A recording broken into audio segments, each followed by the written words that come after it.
¿Alguna vez te has preguntado si Godzilla es un héroe o un villano? Cada vez que emerge de las profundidades, la humanidad contiene la respiración. ¿Viene a destruirnos o a salvarnos? La respuesta, como casi todo lo relacionado con este titán, es mucho más compleja de lo que parece. Olvidemos por un momento la pregunta de si es bueno o malo. En su lugar, preguntémonos algo mucho más profundo.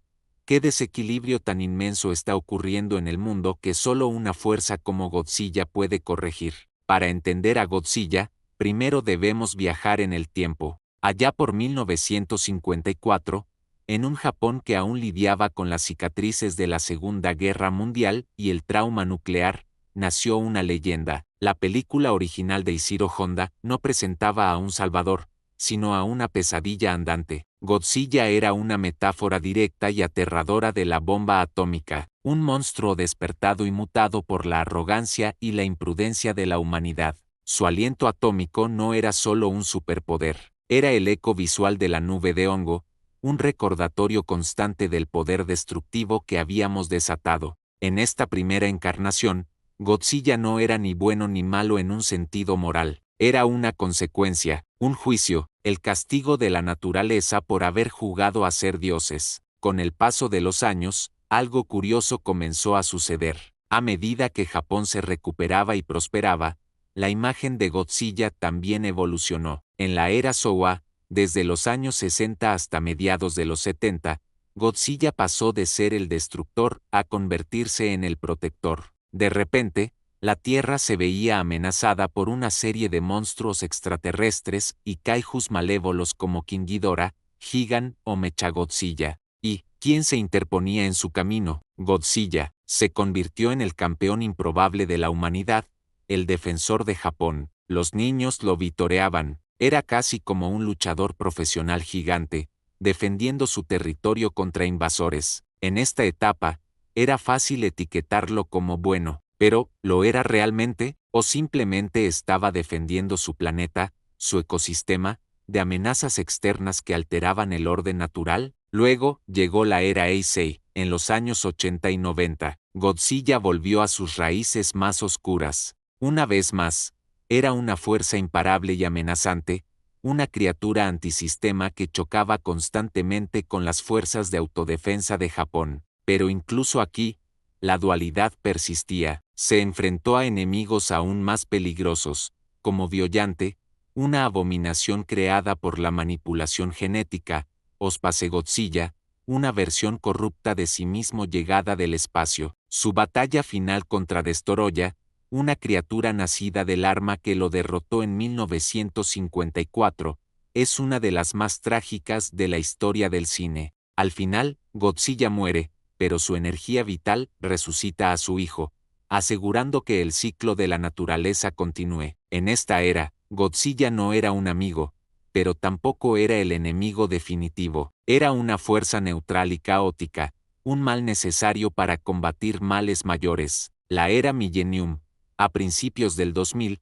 fue un experimento fascinante. Casi cada película era un reinicio, ofreciendo diferentes interpretaciones del personaje. Vimos al Godzilla fantasmagórico y vengativo de Godzilla, Mothra and King Ghidorah, Giant Monster All Out Attack, poseído por las almas de las víctimas de la guerra. Vimos al protector en Godzilla, Final Wars, luchando contra una docena de monstruos para salvar el planeta. Esta diversidad nos enseñó que Godzilla no es una entidad fija, es un concepto que se adapta a las ansiedades de cada época, y esto nos trae al presente. En 2014, Hollywood nos dio el Monsterverse, y con él, una nueva filosofía para el rey de los monstruos. Aquí, la idea de Godzilla como un equilibrio se vuelve explícita. Ken Watanabe, interpretando al Dr. Serizawa, lo dice claramente: Godzilla es una fuerza de la naturaleza, un depredador alfa cuya existencia mantiene a otros titanes a raya. No es nuestro guardián, no es nuestra mascota, es el rey. Cuando los mutos, parásitos prehistóricos, amenazan con reproducirse y consumir el planeta, Godzilla emerge no para salvar a la humanidad, sino para restaurar el orden natural. Nosotros somos simplemente los espectadores, las hormigas en medio de una pelea de dioses. Esta idea se expande en Godzilla, King of the Monsters, cuando el ecoterrorista Alan Jona despierta a King Ghidorah, un titán alienígena que no pertenece al orden natural de la Tierra. El planeta entero se ve amenazado. Ghidorah no busca el equilibrio, busca la dominación total, terraformando el planeta a su gusto. En este escenario, Godzilla es la única respuesta de la Tierra. Su lucha contra Ghidorah no es personal, es planetaria. Es el sistema inmunológico del mundo luchando contra una infección invasora. La destrucción que causa en el proceso es inmensa, pero es colateral. Su objetivo no es proteger ciudades, sino proteger la biosfera en su conjunto. Incluso en Godzilla vs. Kong, su aparente ataque a la humanidad tiene una causa subyacente. No se vuelve malo de repente. Está reaccionando a una provocación, a la activación de Mechagodzilla por parte de Apex Cybernetics. Siente una amenaza a su estatus de alfa, una perturbación en el equilibrio que él mismo estableció. Mechagodzilla representa, una vez más, la arrogancia humana. Es nuestro intento de crear un dios de metal, de controlar a la naturaleza. Y Godzilla, como siempre, viene a poner las cosas en su sitio. Su alianza temporal con Kong no es por amistad, es por supervivencia mutua frente a un enemigo antinatural. Y no podemos olvidar Shin Godzilla de 2016. Esta película, dirigida por Hideaki Anno, el creador de Evangelion, nos devolvió al Godzilla más aterrador desde 1954. Este Godzilla no es un animal, es una aberración, una criatura en constante y dolorosa evolución, un horror biológico que sangra y muta de formas grotescas. Es una metáfora no solo de la catástrofe nuclear de Fukushima, sino también de la parálisis burocrática del gobierno frente a una crisis sin precedentes. Este Godzilla no tiene motivaciones, simplemente es, camina, destruye, evoluciona. Es un desastre natural con patas, una ecuación sin solución. No es bueno ni malo, es una catástrofe, es el caos encarnado. Entonces,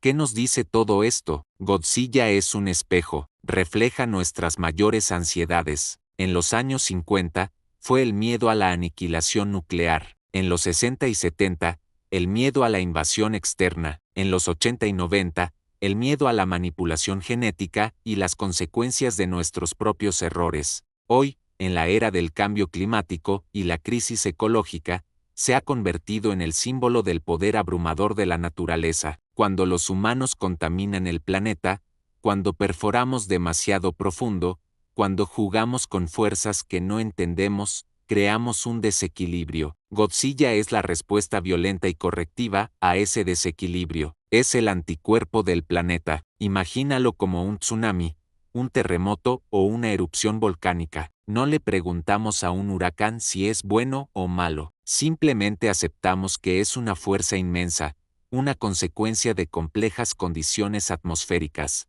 Godzilla opera bajo una lógica similar, una lógica a escala geológica que trasciende la moralidad humana. La próxima vez que vea sus placas dorsales iluminarse con esa energía azul tan icónica, la próxima vez que escuches ese rugido que hace temblar el alma, no te apresures a juzgarlo, no te preguntes si está de nuestro lado, porque la verdad es que nunca lo ha estado. Godzilla está del lado del planeta, está del lado del equilibrio. En lugar de eso, mira a tu alrededor. Pregúntate, ¿qué hemos hecho? ¿Qué monstruo hemos creado? Ya sea literal o metafórico, que requiera una corrección tan drástica. ¿Es King Ghidorah, el invasor alienígena? ¿Es Destoroyah, el resultado de nuestras propias armas de destrucción masiva? ¿Es Mechagodzilla, el símbolo de nuestra arrogancia tecnológica? ¿O es simplemente nuestra propia contaminación y nuestro desprecio por el medio ambiente, que despiertan a la bestia de su letargo? Godzilla es el síntoma, no la enfermedad. Él es el rey de los monstruos, no porque sea el más fuerte o el más malo, sino porque su existencia misma es una ley fundamental del universo que habita. Él impone el orden. Su presencia es un recordatorio constante de que no somos los dueños de este mundo, sino solo una parte de él. Y cuando olvidamos nuestro lugar, cuando nuestra ambición amenaza con romper la armonía del todo, Él emerge de las profundidades para recordárnoslo, no con palabras, sino con fuego atómico y una fuerza que puede derribar civilizaciones. Así que, la próxima vez que veas a Godzilla en la gran pantalla, no te preguntes si es bueno o malo. Pregúntate, ¿qué desequilibrio tan terrible está viniendo? ¿Qué solo él puede detener? La respuesta podría asustarte más que el propio monstruo. Gracias por acompañarme en este viaje por la historia de Godzilla. Si te ha gustado este análisis, no olvides darle a like, suscribirte y activar la campanita para no perderte más contenido como este. Cuéntame en los comentarios cuál es tu interpretación favorita de Godzilla. Nos vemos en el próximo video.